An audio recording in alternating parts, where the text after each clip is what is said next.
সামনে জায়গা থাকতে, প্রথম কাতারে জায়গা থাকতে, দ্বিতীয় কাতারে জায়গা থাকতে যারা পিছনে নামাজ পড়ে, একটা কথা জেনে রাখুন, তাদের নামাজ কোনোদিন হবে না। আপনি যদি একাও নামাজ পড়তে যান, একাই আছেন, তো আপনি বাহির বারান্দায় বা পিছন কাতারে আপনি নামাজ শুরু করতে পারেন না। আপনাকে নামাজ শুরু করতে হবে প্রথম কাতারে। আপনাকে প্রথম লাইন পুরা করতে হবে। ভাই আমার, এটা একটা মসজিদ। আল্লাহর পুরোটা জমিন,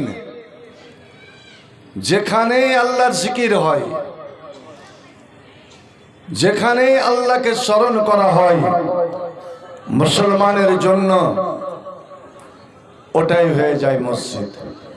মসজিদ মানে সিজদার জায়গা, ইবাদতের জায়গা।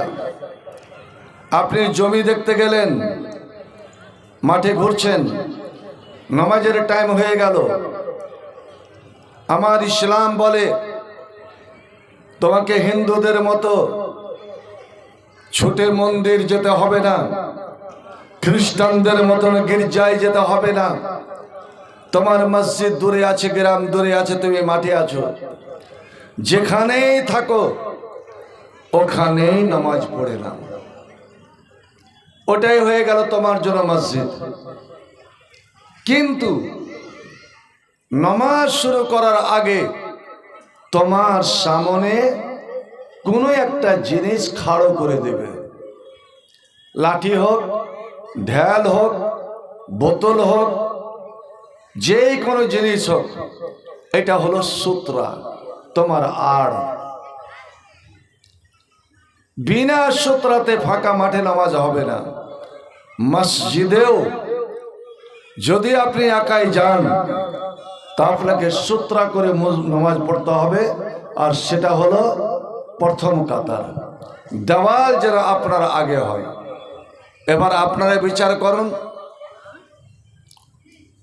যে সামনটা আপনারা ফাঁকা রেখেছেন, সামনটা ফাঁকা রেখেছেন আর পিছনটা ভর্তি। আপনারা একটু লড়ে আসতে পারবেন? নবীর দোয়া নিবেন, এটা আমার দোয়া নয়, দুনিয়ার কোনো মানুষের দোয়া নয়। এই দোয়া হলো স্বয়ং নবী মুস্তাজাবুদ দাওয়া, যার দোয়া আল্লাহ কবুল করার ওয়াদা করেছেন।